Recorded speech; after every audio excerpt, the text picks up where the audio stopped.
Welcome to RetConned, the only show good enough to be published on the internet. My name is Salvador Barragan. We've got Tim, Rick, and Roger with us here today. And we're going to be talking about all sorts of fun stuff that has been going on the week of August the 13th. To begin with, everyone has heard about the amazing Fantastic Four movie that just came out last week. For those of you who are unfamiliar with the concept, that was sarcasm at its best. With a rating of 9% on Rotten Tomatoes, did anyone actually brave the movie theaters to go see this thing? Yes, I managed to catch it on a matinee show early Saturday last week, and I was smart enough not to pay for it because I had a ton of movie coupons for this new theater that was down the street. And my review on it is, why is it so hard to make a good Fantastic Four movie? And especially when you got such a rich villain like Doctor Doom, and all you can do is just wussify him. It makes, in the comics, the guy is a total badass, pure evil genius, to rival Lex Luthor, Thanos, Darkseid. Take your pick of any one of these guys.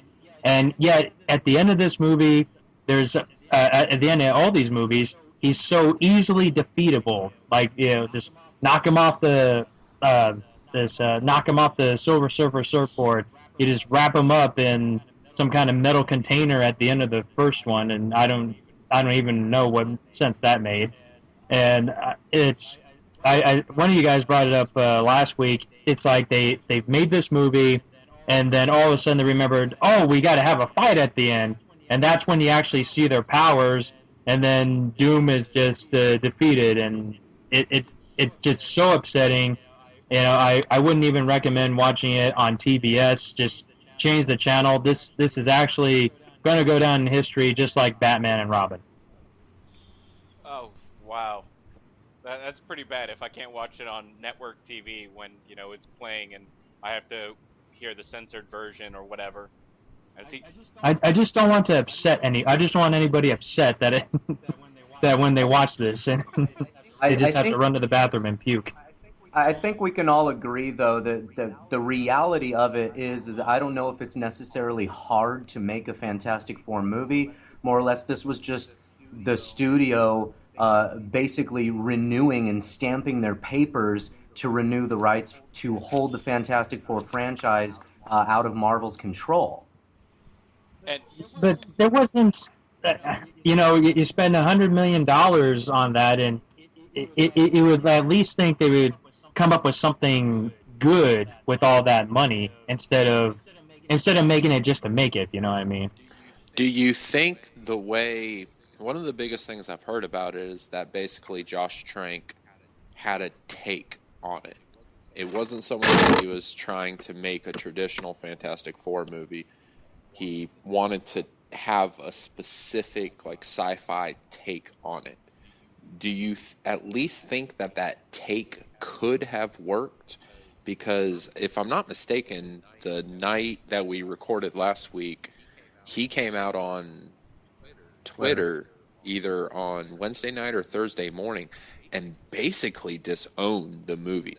Said that Fox came in days before they started production and cut 3 major scenes that he had wrote into the script.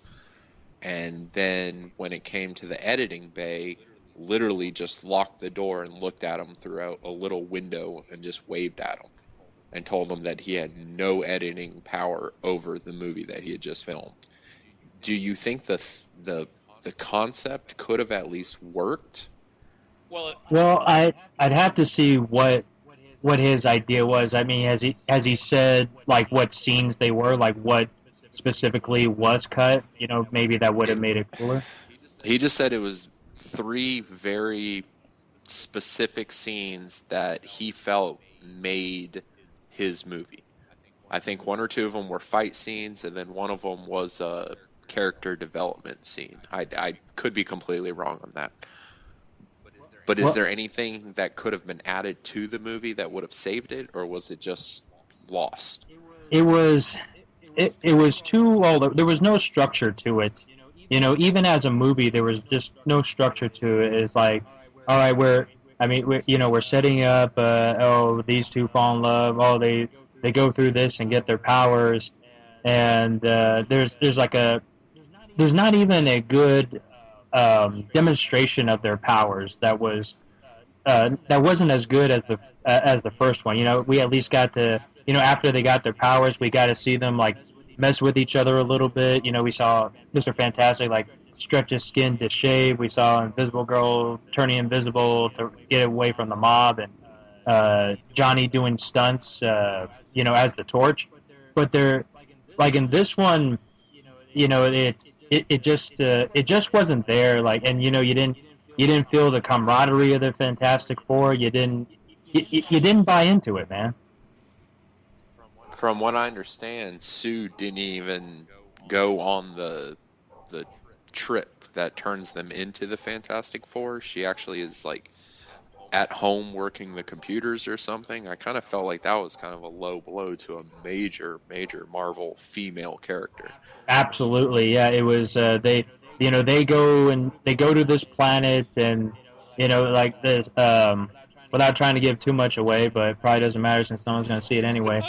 Um, they go to this planet, which is, I think, it's presumed to be the negative zone.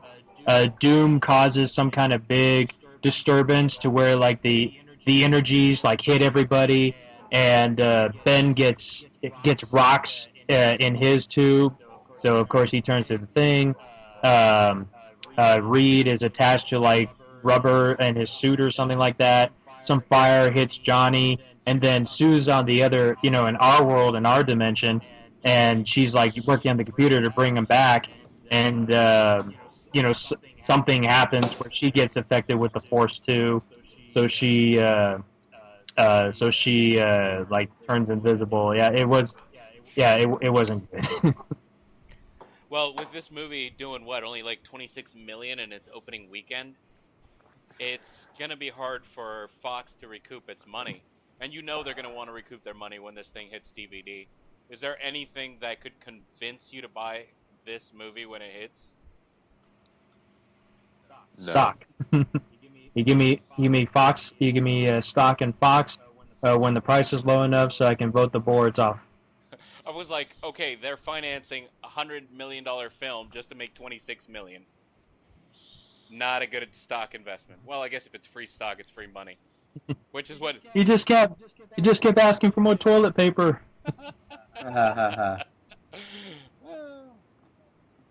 I think Fox can right the ship by. Oh man, you know what? I don't even know. If honestly, at this point, they're they're a studio. They're never going to apologize for something like this. They may offer some sort of incentive, like get the Blu-ray, the digital, and the DVD copy for only like $10 or $15, or throw in a bunch of deleted scenes, or give them movie cash for another movie, maybe the next X-Men movie, something like that, because they do own the properties to X-Men, so they can kind of try, or even Deadpool. I think Deadpool comes out before the next X-Men. So Oh, good give, call. give the fans some sort of incentive to come back and use your other Fox properties that are actually have promise. Good point. I was hoping for a Trank director's cut.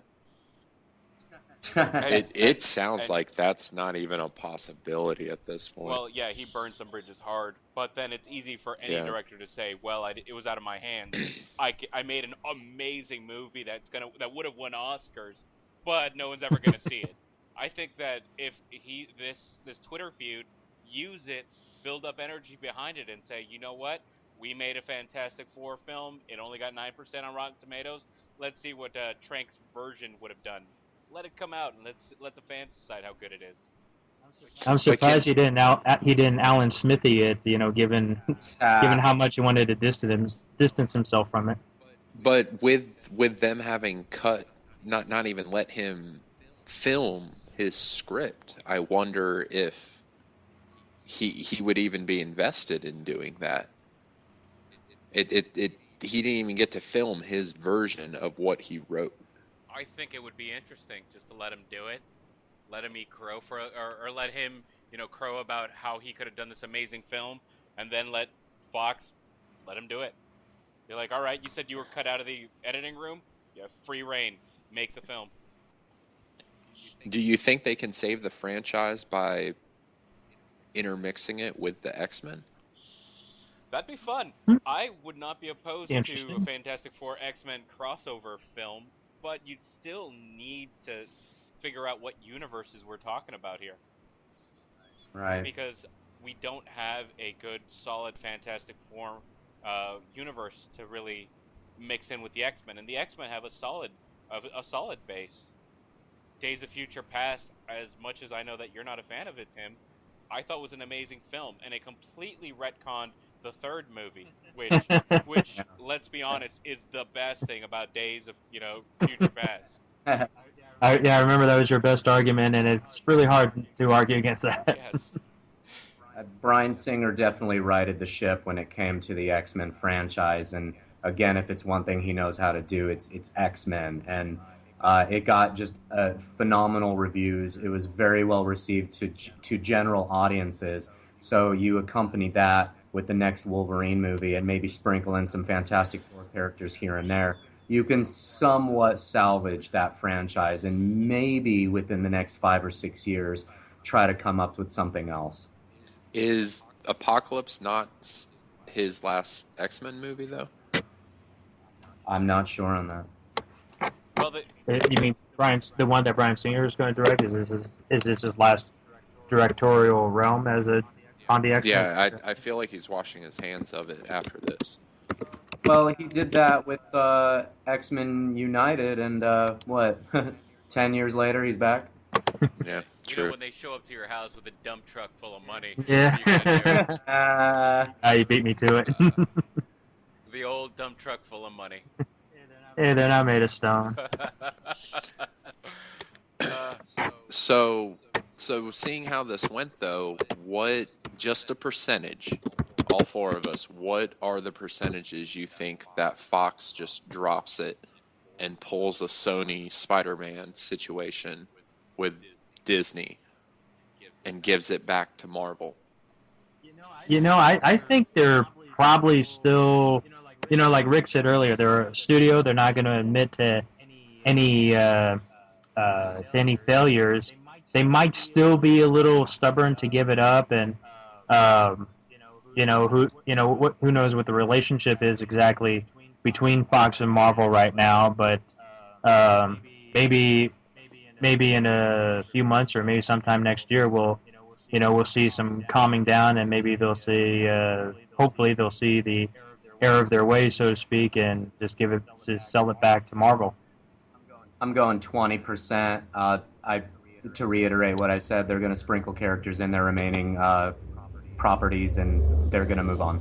I think Marvel has actually shot back by completely removing the Fantastic Four from their current universe. Not the characters, but the group. And that is an indicator, at least to me, that even if given the opportunity, they really wouldn't take it back. They're like, you know what, guys? You spent $100 million to make crap. Go ahead, spend another $100 million. Because they're going to do it again in, 4 years? That's kind of what they keep coming out at, right? Make it again, lose another $100 million, see if we care. And then when you guys are finally done bleeding out money, we'll take it back and we'll make it awesome. I've heard it's a very, very contentious situation. I forget the gentleman that's the head of Marvel's print division right now, but he apparently was so dissatisfied with the relationship with Fox and the Fantastic Four property as a whole. We spoke last week on how they've removed them from promo art. They're finishing the title if it hasn't already been finished. They're spreading Johnny into the Inhumans, Ben into the Guardians of the Galaxy. But in the actual headquarters of Marvel, they've removed even posters of the Fantastic Four. Really?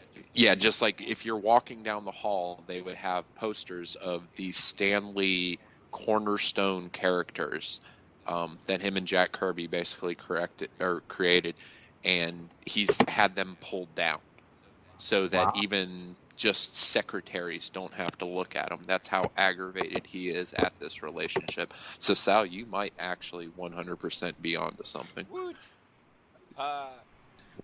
It just seems so sour from the outside. Somebody's gonna have to, fess up that they made a mistake, and neither side is blinking. Agreed. Well, Seems kind of sad though to tear down something that. I mean, they were the first superhero team, Fantastic Four. They predate the Justice Society, for crying out loud. And I mean, I understand hurt feelings and all, but this is, one of the foundations of the company. yeah. Although, For sure. from my understanding, just navigating Hollywood in general is hard unless you know how to do it. I mean, Microsoft. This is totally coming out of left field here, but Microsoft tried to make a Halo movie ages ago, but they weren't used to negotiating the way that Hollywood is used to negotiating, and they're more the logical. We make a deal, we're done, let's start. Versus Hollywood, from my understanding, spends a lot of time, playing the game back and forth. Well, yes, no, maybe, and if you're not ready for it, then I think Marvel just got burned on this and just have a really bad taste in their mouth.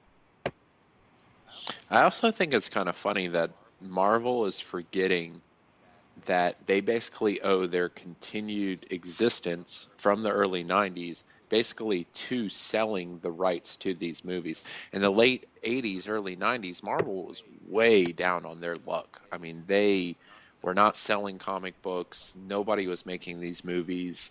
They were about at bankruptcy at one point, if I'm not mistaken. I think Michael Jackson actually almost thought about buying Marvel specifically so he could play Spider-Man in a movie that he produced. Oh, and the oh wait, can we just please imagine for a second a Michael Jackson yes, Spider-Man produced, made Spider-Man Oh my with God! Macaulay Culkin? yes. The soundtrack. Isn't that on Broadway right now? The soundtrack would be amazing. Oh, okay. No doubt there. No doubt be there. like, The soundtrack. But Spider-Man, the Spider-Man. Yeah, exactly. Yeah, come on, you gotta make it a dance version now. The only way Marvel made it through that down period, though, was selling off these properties. That's why they initially did it. And it was the revenue that they had from that Robert Corman Fantastic Four Ashcan movie, from these early Fox purchases, that enabled them to survive the early 90s. And now, I mean, I understand why they're coming back now that they're on the top of the mountain to bite the hand that fed them. But I feel like they should be a little bit more accommodating to these properties than they're being. True enough. I mean, bite the hand that feeds always a dangerous route, because what if we're all wrong and everyone hates every single film that comes out afterwards? Heaven forbid, because I've got money riding on a few films. But still, it's one of those things that if everything just tanked, I mean, where would Marvel be? Would they be back at Fox and saying, hey, how about we help you write the movie so that it does well? Or, let's give you some ideas on things that have worked for us in the past. I don't know. But for now, they're king of the hill. It's why, we have our little feud on Avengers versus Batman versus Superman, and they're top of the hill, so they can do whatever the hell they want. It's good to be the king. It is good to be the king. But I think Heavy is the head that wears the crown. and I think this brings a great transition into more exciting groups within the cinematic hero universe. take that, Tim. Oh, are we talking about Suicide Squad already? No, I think we're. Well, we can talk about that if you want. I think he was. It's an open I forum. think he was alluding to Civil War, buddy. Oh, okay. That I was. Well, I like the Union side myself. I like the Blues over the Grays. Well, I the think maybe we Union, should you're just, talking about Ken Shamrock and Tess. Oh, very good, sir. And you're missing something. Big Show. There you go. Ah, see. Sorry, that was a triple. That was a double or triple tangent there. Going back to comic Civil War news. That was a good poll. Somebody give me props. No, I like it. I'll give it to you. I'm the only one that remembers it, so I have to. Sorry, Sal. No, that's fine. And where were we? Now the question, of course, that everyone's asking is who's on what side, and it's a great question. It really is. I mean, it's obvious that Captain America's on one side and Iron Man's on the other. But from there, who's going to be supporting what? I got money on Falcon, and of course the Winter Soldier as just a given. Captain America and Falcon are golden. I mean, from the comics, from day one, it was shown that they had a connection. Part of it was the whole military background that had them together. Bucky was awesome in the Winter Soldier, so seeing him again and actually getting his memories back and remembering that him and Cap have a history going back is going to be awesome to see it unfold. I don't know really who is going to be on Iron Man's side. Any thoughts? Wouldn't oh, I was just looking at the list here. At the end of Ant-Man, yes, where we see Captain America, Falcon, and the Winter Soldier, and Winter Soldier all together. Apparently, that's a scene from the upcoming movie, is what they've leaked out. Oh, that's sad. You mean that they don't make these little trailer thingies anymore? They're just borrowing footage from the next one?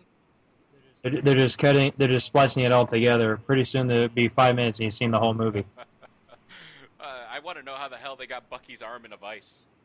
Yeah, that's... They're like, please, put your arm in here and we'll tell you everything. The big giant magnet, since he's got a metallic there arm. You go. Magnets. How do they work? Nobody knows. Kevin Owens knows. Rick? Yeah. No ICP humor tonight. So, no. Down, boy, down. It's a little too late for the Dark Carnival for me. All right. Iron Man, it makes sense that War Machine, obviously, is going to be on his side. The Vision, probably. They've got that father-son weird thing going on. Captain America, he made eyes at Scarlet Witch, so Scarlet Witch will probably side with him. Right. I didn't see Ant-Man. Any idea on Ant-Man? He'll probably be called in, and as I was saying at the end of the Ant-Man movie, Falcon says, "Hey, I know a guy," and which is pretty much alluding to Ant-Man, so he'll probably side on Cap's side as well. There we go. I think Black Widow sides with Iron Man. They have a pretty decent relationship. See, now why, though? Does her and Captain America not have the relationship? I think that she's got more of a connection with S.H.I.E.L.D. S.H.I.E.L.D. has been what has been helping her for so long that... But S.H.I.E.L.D. no longer exists. I think it's back in some... no, it's like a rag... It's a ragtag like group of 7 guys on ABC on Thursday nights. It's not an actual organization at this point. Well, yes, but did you watch this last? Did you watch the last season? There's like an underground S.H.I.E.L.D. Yeah, exactly. So I mean, that's not what Black Widow's with. She's with Cap at the very end of Avengers 2. It's her and Captain America looking at this group of 4 nobodies, and you got to think like. Not everybody's watching S.H.I.E.L.D. I'm sure as hell not, but I sure as hell watched Avengers 2. So my last image of Avengers was Captain America and Scarlet Witch looking over this group that's about to get fractured. You mean Black Widow? Yes. So you have to explain to me why Black Widow's going to leave Captain America. Gotcha. She might stay just to stay with the new recruits. But it comes down to, more than anything else, is we have to know what fractures them to begin with. The question of the Registration Act, is that what gets them going? What prompts it? In Avengers 2, we did see mass destruction just when the Hulk loses it. He destroys that city in Africa, and the world is probably pissed. Let's be honest. They saw it happen there. It's probably going to happen again somewhere else. This time it was Africa. It could be America. We saw that in Winter Soldier, the helicarrier ran into S.H.I.E.L.D. What if that, helicarrier had crashed into the White House?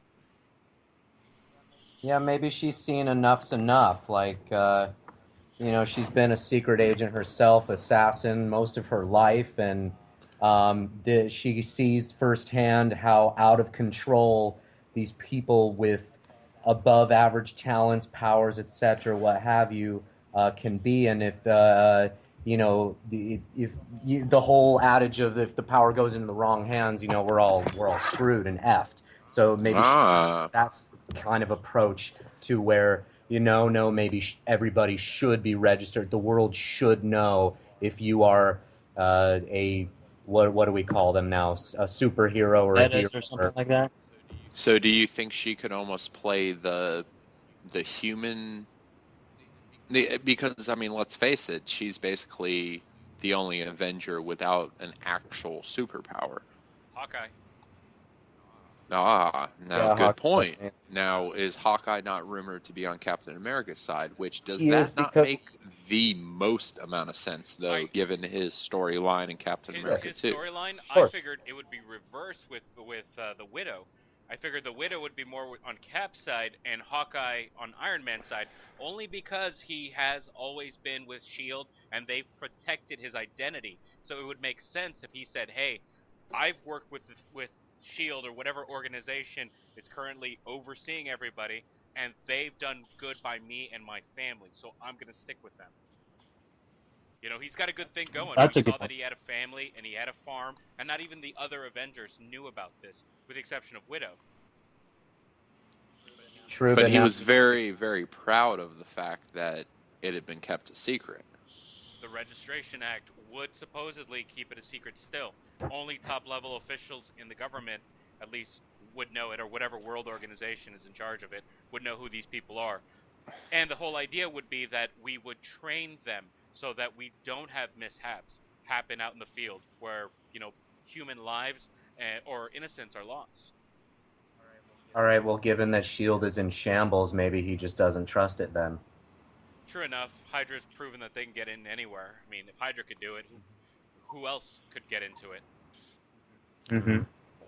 And I could see Captain America making a point about if we put our fears in front of us and we give up our liberties for security, what's the next step? I mean, that was his argument in The Winter Soldier.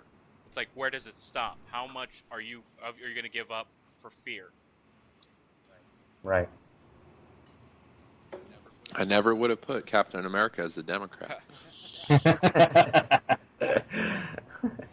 Well, and the other thing too is, do we not have a new character being introduced as well into Civil War, as the pictures that we saw that were quote unquote leaked this week? I believe it was Sebastian Stan, Captain America, and Black Panther in some sort of action scene that they're filming. I've heard that because it's kind of well known that Spidey in the Civil War comics is going to. It's well known he's the first one to unmask. That they want to pull another mask guy to be the shocker. Like, oh, I can't believe it was him. And some people are saying it might be Black Panther, but I can't really picture. I mean, unless they shape it some way in the movie, like you didn't see that You know coming. what would be really cool? And this is just from the fanboy in me, is if it was Daredevil.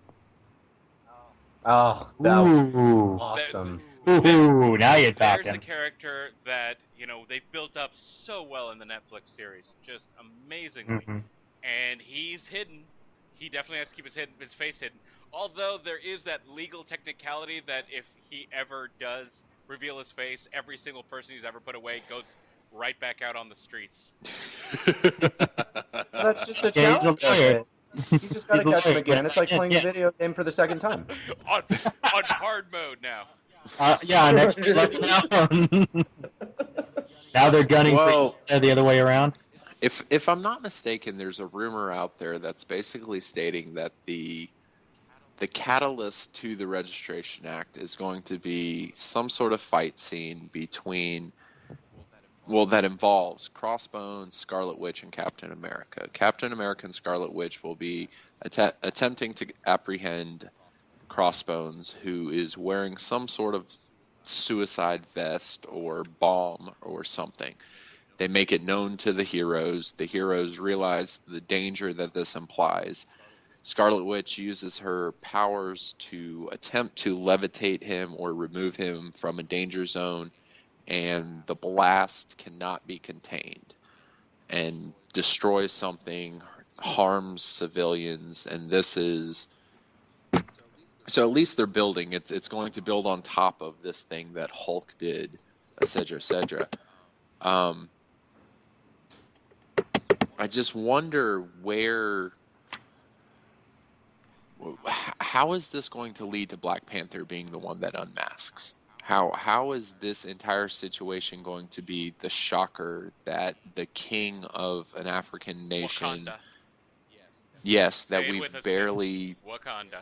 barely. Oh, is Raj not corresponding from there? He was last week.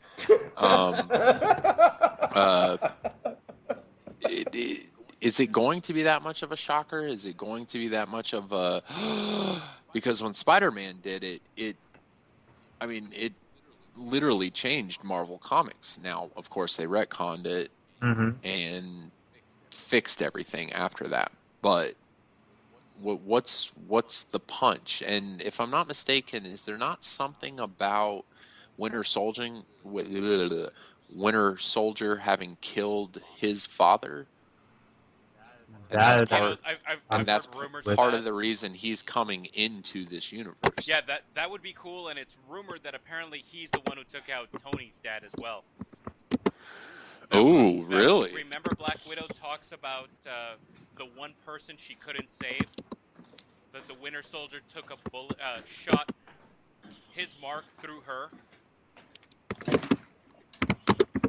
Okay, follow me on this. Wait a minute. Yeah, we had a discussion briefly about question mark, is Bruce Banner Hulk going to be involved in this at all? What if if anybody remembers the Ultimates Volume 2, Bruce Banner Hulk was basically the one put on trial for murdering so many people.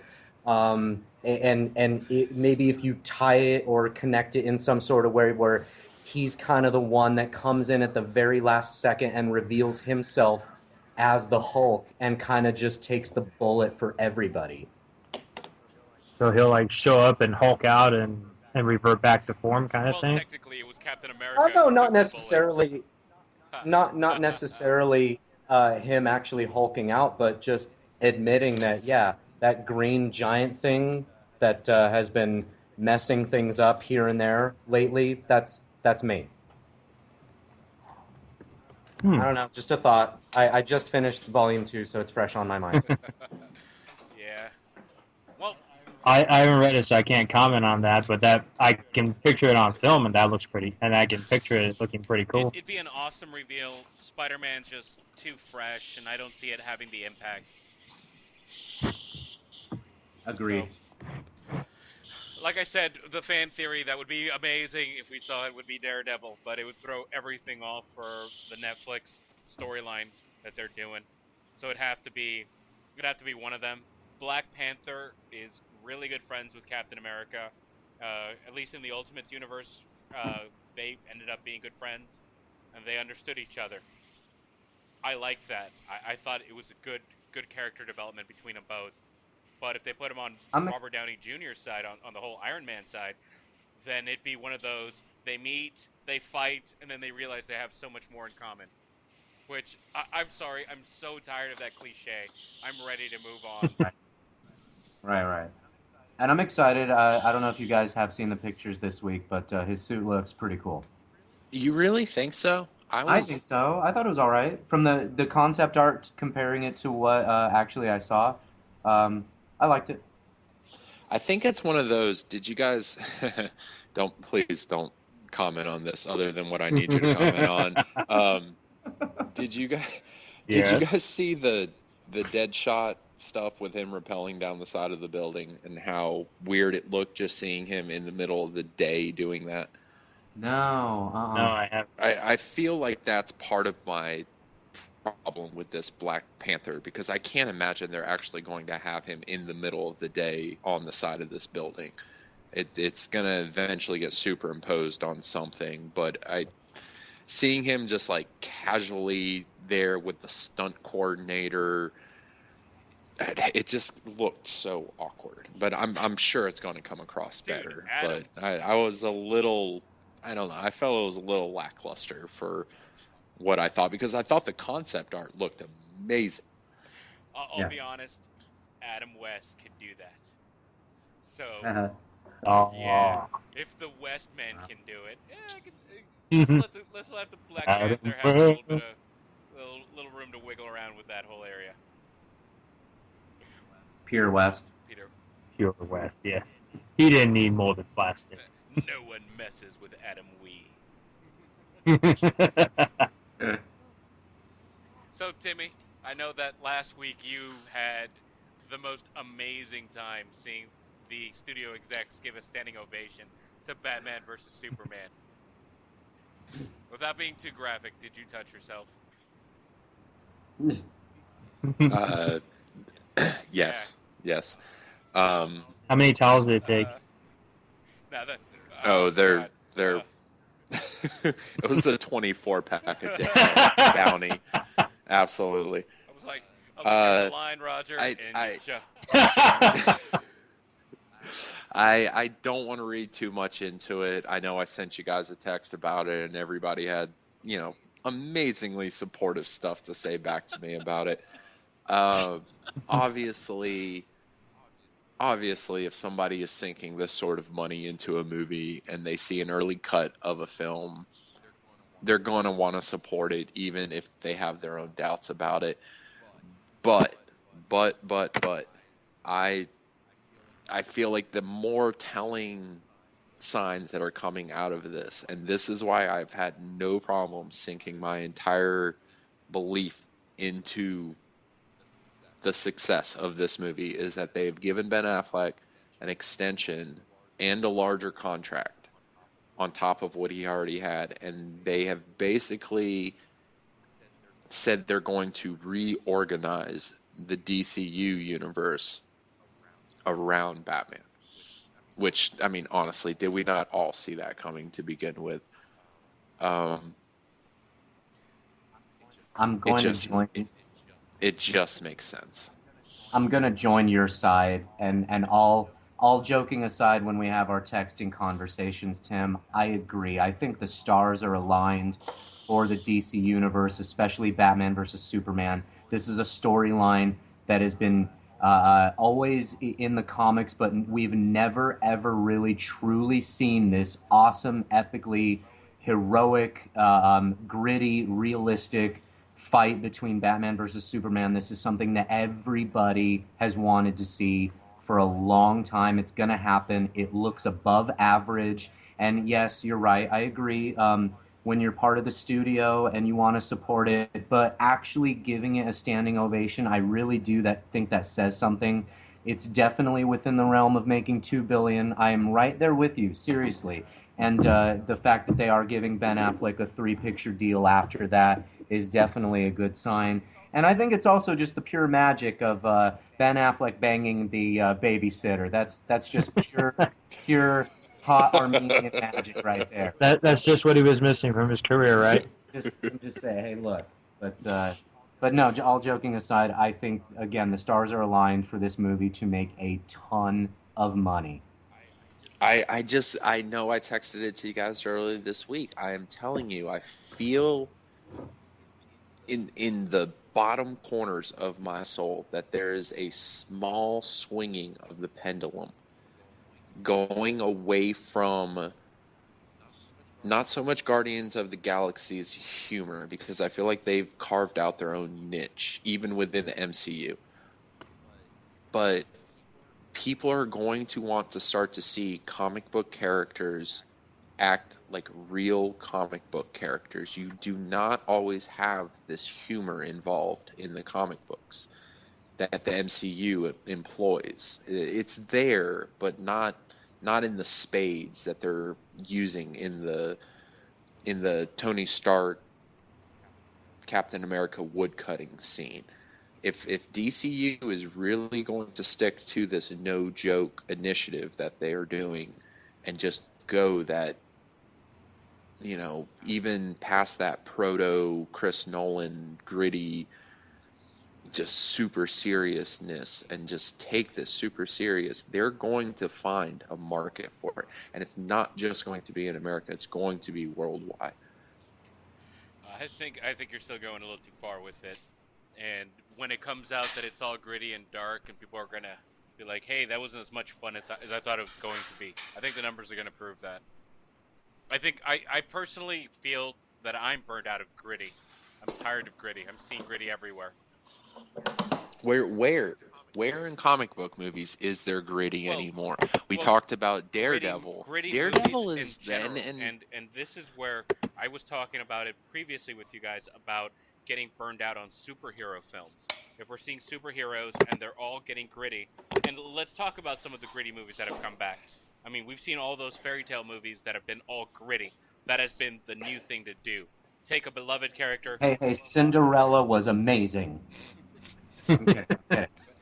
But have any of them been No, successful? they have not. So no, that's my so point. And point why is have they not been successful? Because they haven't been good. Because they're all trying to ape Chris Nolan. They're all trying to do something that was already done 10 years ago, and nobody can recapture that formula. So you don't have to recapture it, you have to reinvent it. Wait, by reinventing it, you're going to have to recapture it. Just because you reinvented it doesn't mean that it's going to be awesome. I mean, Fantastic Four just proved that this last weekend. Again, which, bad writing. Random thing here for you. But do you think the studio execs gave Fantastic Four a standing ovation?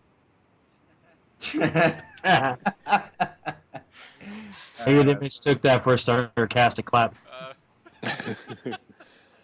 Right. So, on my end, Timmy, I still feel that it's going a little too far to assume that this movie is going to take down the Avengers. But I know that your whole it's gritty. It's a different direction of the superhero genre than we've seen in a while, or at least done by the Marvel crew. So if Marvel does kind of funny, kind of action sequency type of films, maybe if we go gritty and dark and drama, that'll get more people. But even Marvel's even Marvel's attempt at doing gritty has been ridiculously successful. Daredevil. It is. I know you can't quantify Netflix success against box office success, but by all measures, Daredevil has outperformed anything else Marvel has put on television. And there's a reason for that. And not just on television, but just about anything Netflix. And I'm including House of Cards, all of their own original series, Daredevil is outperforming. I believe it is, yes, one of the most watched series on Netflix. If not, I believe it's the most. It might be. Yeah, it did. Yes. They did show those numbers, and Daredevil's right at the top. Mm-hmm. And I think the other thing, too, is that you are taking the aspects of Nolan, the gritty seriousness, but you're also integrating the fantasy. So they're going to go gritty fantasy, whereas Nolan was gritty realistic. That's a great point. Great point. Thank you. And I think that's something that, Disney on the MCU side, yes, we started out, it's always been fun, but they did start out with an element of realism when introducing Iron Man 1, and then slowly but surely they ramped up the fantasy, and now we are in full fantasy mode so that we can enjoy these characters like Thor and Loki. And to us now, it's almost like, oh, well, duh, of course, Thor and Loki, and then Asgard, and duh, of course. But at the very, very, very beginning, when Iron Man first started, it did have that aspect of realism. But on the DC side, they're almost reinventing, or they're having their own take of, okay, well, we're going to take kind of the best of both worlds. We're going to do gritty like Nolan, but it's also going to be fantasy at the same time. And that, I believe that is something new. And don't get us wrong, Tim. It's not like we want this to fail or anything like that. We're just it. Oh, you just want it to only hit 1.4 billion. I understand. Yeah, there's there's a certain mark I don't want it to hit. But I will admit, as I think about it more and more, that I am slowly coming to your side because Rick and I have talked about this before. This is DC Warner Brothers. They're putting all their eggs on this. They're putting this because they're trying to break into. This is their Avengers now.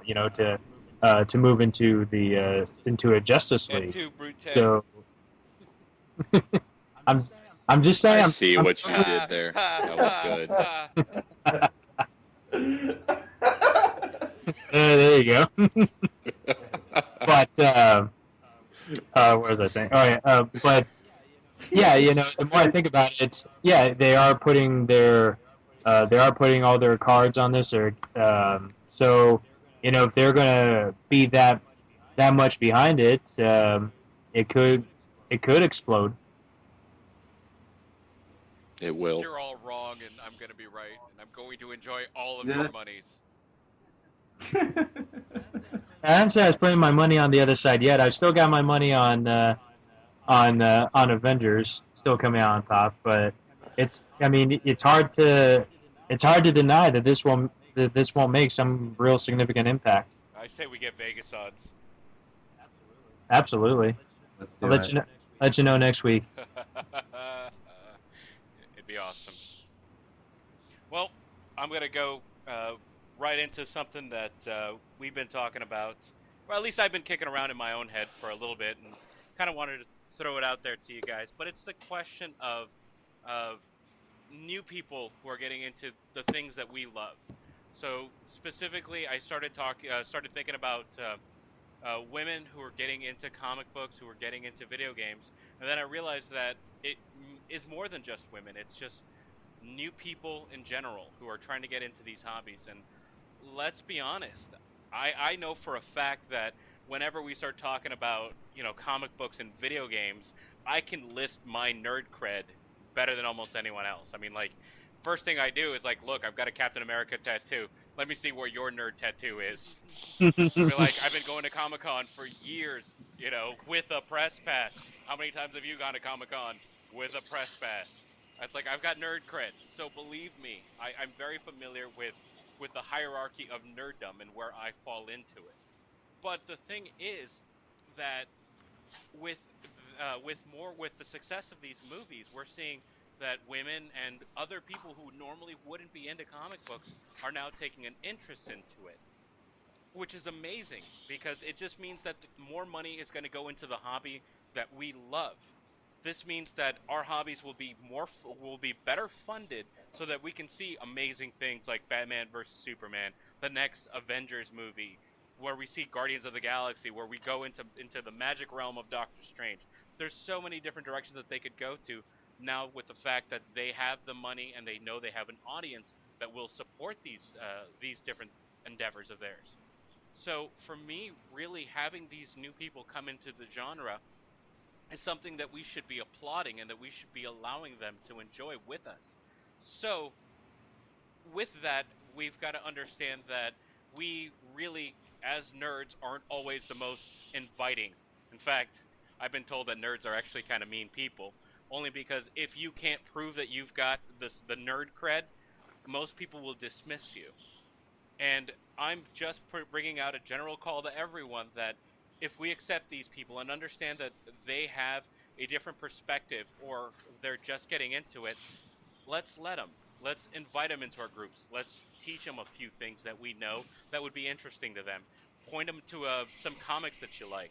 I know personally that Marvel and DC takes up a huge chunk of most newcomers, but then you point them in a different direction. Personally, I love showing people stuff from like Top Cow, where you look at uh, Wanted as an amazing series, where you look at, Dynamite that does The Boys, which is a fun as hell series.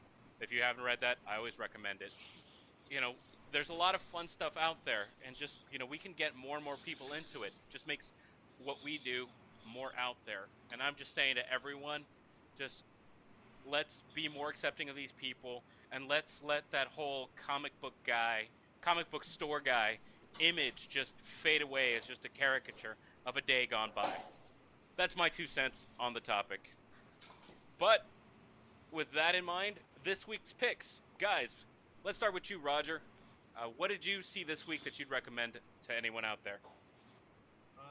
Uh, nothing within these last 7 days, but I'm looking forward to The Man from Uncle tomorrow because I think Armie Hammer deserves. I mean, he's a good actor, but he just seems to be stuck in these really bad roles. Like the last thing he did was the Lone Ranger movie, and that was Disney's supposed to be the next big franchise, which just went south. And the guy's a good actor and all, but he just seems to be stuck in these movies just aren't taking him anywhere they're supposed to be. And of course, it's got Henry Cavill, however you pronounce it, Superman. And it looks fun, looks interesting. It's based from that old, I think it's a 60s TV show, which is very James Bond-esque, which will whet people's appetites for Spectre coming out later this year. Cool. Rick? The new Entertainment Weekly just came out and just revealed our new images from Star Wars The Force Awakens. Everything looks amazing. This movie, I almost forgot, and talking about all the comic book movies coming out, I completely forgot about this, being a Star Wars nerd myself. I could not be more thrilled for this movie to come out under J.J. Abrams. The images look amazing. He came out this week and fully admit that if he gave certain characters' last names away, they would be spoilers. So that's another huge, huge hint that possibly the female lead, Rey, and the villain, Kylo Ren, are somewhat related to Luke, Leia, and or Han. It's going to be amazing. Look out, James Cameron, because Star Wars might become the biggest box office movie of all time. The gauntlet has been thrown, Tim. Ooh. Tim. The English Premier League soccer league season just started. I know soccer is taking a while to grow. NBC just renewed their contract for 6 years. I highly recommend everybody checks this out. It's the world's biggest sport. I know America's having a hard time catching up with the rest of the world on this, but watch a little soccer. Educate yourselves. While we're on the topic of education. My pick is actually, it's kind of nerdy, but I absolutely love it. Letterquest Grimm's Journey Remastered. The game came out August 5th, and I just got a chance to download it myself, and I forgot how much fun it was to attack characters by spelling words. It's a quirky little game. If you've ever played Bookworm Adventures, it's that exact same thing. I recommend it to everyone. It's on Steam for $8. You can't go wrong. So that's my 2 cents. And that's it for us here at RetConned today. Everyone enjoy the rest of your week, and remember, it's all true until you get RetConned. Good night, everybody. Bye-bye. Be cool.